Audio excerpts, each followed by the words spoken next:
Good evening, everyone. It's been a while since I've made a video, so I'm feeling a little rusty, but we'll give it a shot. Tonight we're going to have a look at some themes in classical mythology, starting with Ovid's Metamorphoses. So who is Ovid?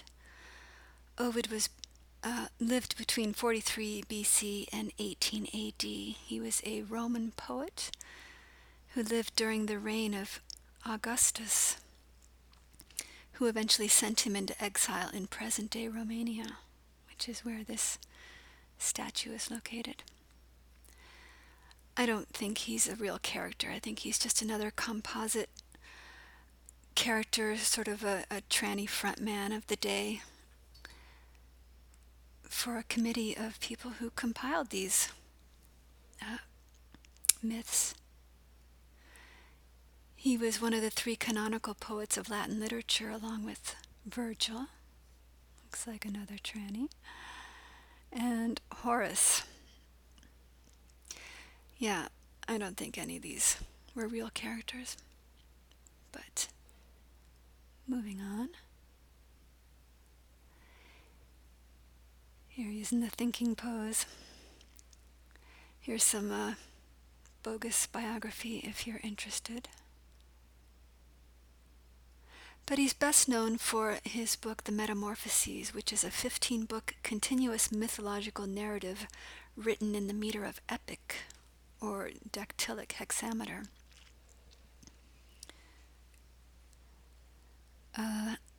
Columbia University found that they needed to issue trigger warnings when they taught Ovid.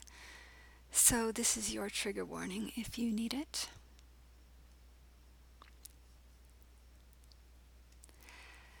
Metamorphoseon Libri means books of transformations. And it comprises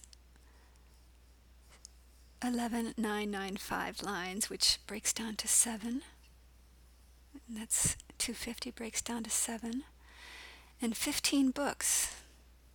15 is the devil card, the Baphomet. So we have the Baphomet coded into the Metamorphoses. It chronicles the creation of the world to the deification of Julius Caesar within a loose mythico-historical framework.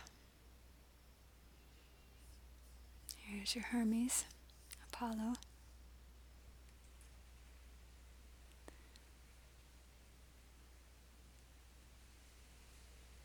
Here's a modern edition. In nova fert animus mutates dicere formas corpora means I intend to speak of forms changed into new entities. Transformation is the unifying theme.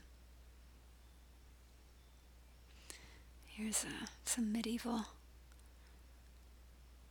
treatment of Metamorphoses. So the Metamorphoses exerted considerable influence on the literature and arts of the West, particularly the Renaissance and Baroque periods. And it is still the most important source for classical myth. Classical myth is the narratives concerning the actions of gods, supernatural beings, and heroes who transcend human bounds. So these myths are our original transhumanism foundation. This is a picture of Ovid among the Scythians by Eugène Delacroix. And I think I'll discuss the Scythians in a later video. Here is Ovid Banished from Rome by J.M.W. Turner. The first myth we're going to look at is that of Caeneus, the Lapith hero of Thessaly. So according to Book 12 of the Metamorphoses, he was originally a woman named Caenis, daughter of Atrax. Cainus was abducted and raped by the god Poseidon, who was pleased with her and granted Cainus a wish. She was so distraught that she demanded to be changed into a man so that she might never be wronged again. Poseidon granted her this wish and gave her impenetrable skin as well. The spelling of Cainus was changed to Kaineus to mark this transformation. Kaineus, who was invulnerable to attack, becomes a renowned warrior. But in his extreme hubris, he insults Zeus, who in turn sends the transphobic Latreus, leader of the centaurs, to attack him. During a banquet for the Lapith queen, Latreus becomes drunk and mocks Kaineus' achievements, claiming they're all frauds because he's really a woman. As a final insult, he refuses to use Kaineus' preferred pronouns and calls him Cainus. A fight breaks out and Kaineus is bludgeoned to death with logs by Latreus' band of centaurs. This is the Kaineus butterfly.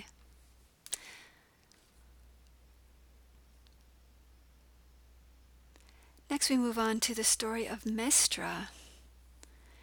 In Book 13 of Metamorphoses, the story is told of Erysichthon and his daughter Mestra. Erysichthon was a king of Thessaly, and he once ordered all of the trees of the sacred grove of Demeter to be cut down. One huge oak was covered with votive wreaths, so his men refused to cut it down. Erysichthon grabbed the axe and cut it down himself, killing a dryad nymph in the process. A dryad is a tree spirit. Dris means oak in Greek. The nymph's dying words were a curse on Erysichthon. Demeter, the goddess of grains and harvest, entreated Lemos, the goddess of starvation, to place herself in his stomach. This is Demeter. This is the goddess of famine and starvation. Here's Erysichthon cutting down the sacred tree of Demeter, killing the dryad, and here's Lemos entering him in his sleep. Again.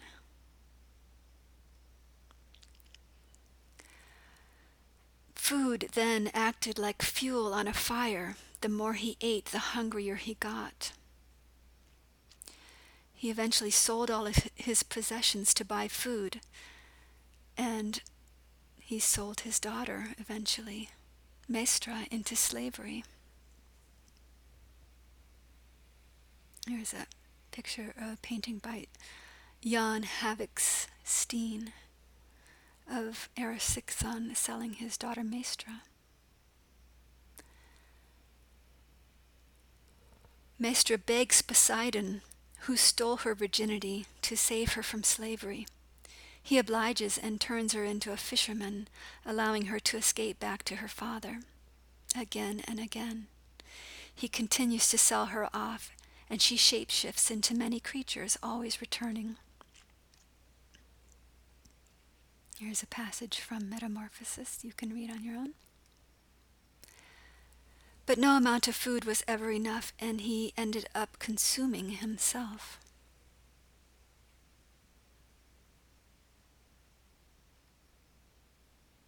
This is the Erysichthon lineata butterfly. And this is the Mestra nymphalid butterfly in copula.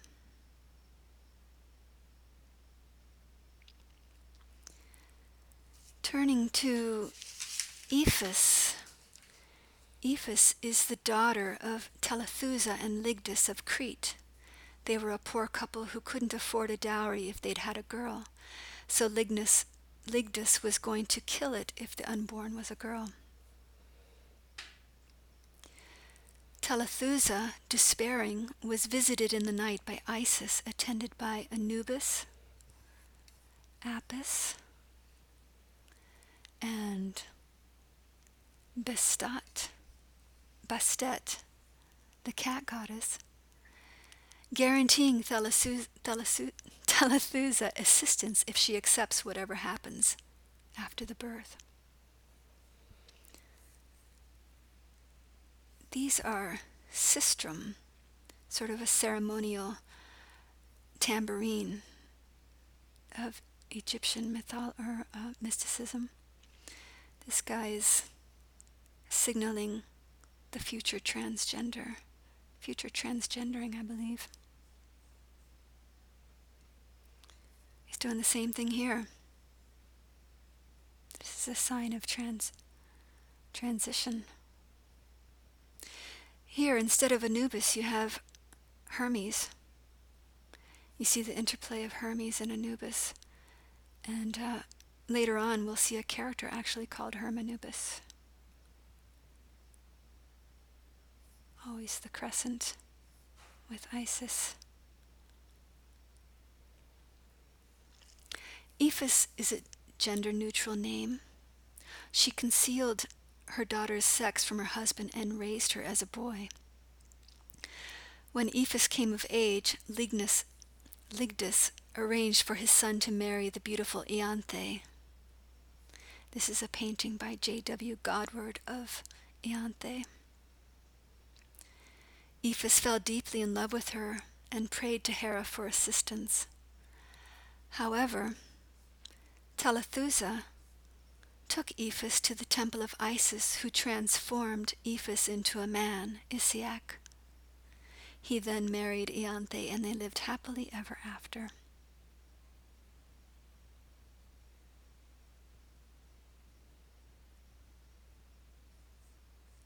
Here's another passage from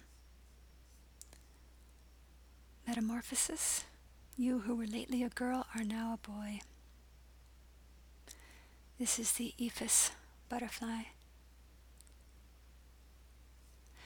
And we finally come to the myth of Hermaphroditus and Salmachus. Hermaphroditus was a minor deity of unions, androgyny, marriage, sexuality, and fertility.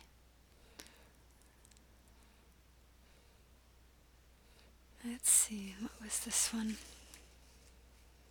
This is Ludovic Carracci. According to Ovid, he was born a remarkably handsome boy with whom the water nymph Salmachus fell in love and prayed to be united with forever.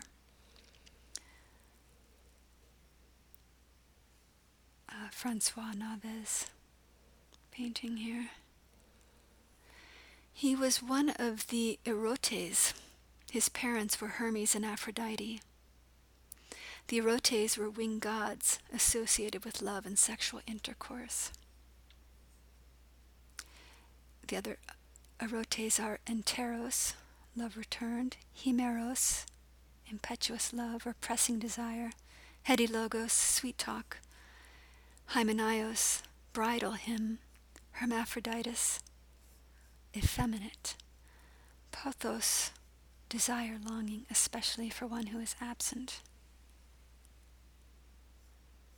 Here's Eros, Himeros, and Pothos, the Erotes, Hermaphroditus' brothers. He was raised by naiads in the caves of Mount Ida, a sacred mountain on Phrygia. I love this painting. This is Bartholomew Sprenger, a Flemish painter. He left his home at the age of 15 and he went hunting in Caria, Halicarnassus, where he encountered the nymph Salmachus in her pool. She was overcome with lust, but he rejected her. When he undressed and entered the pool, though, she wrapped herself around the boy, forcibly kissing him and touching his breast. Some say it was the first rape by a nymph rather than the other way around. This is, who is this? Jan Gessert.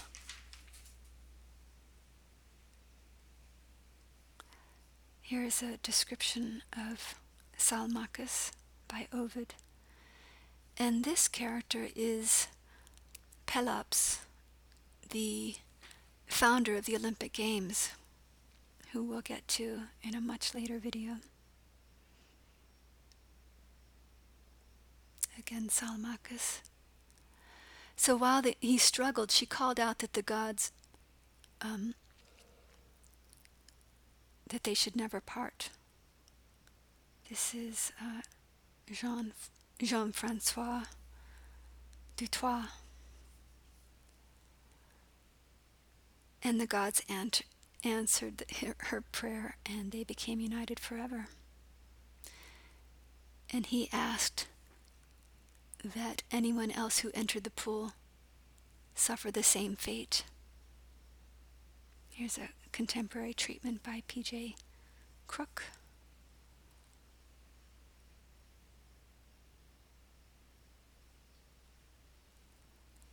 This is, who is that? Francesco Albini.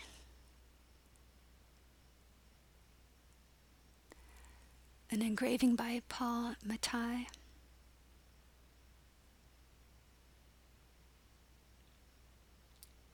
There's another passage from Metamorphoses.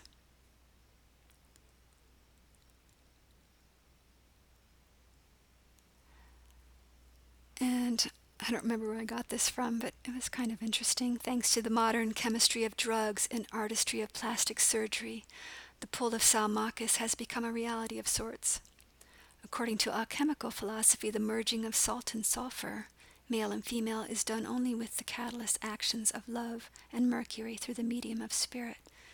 Physical bodies may be grafted like trees, but the change is never complete. The scars will always show, and the two fruits, though growing on the same tree, remain distinctly different.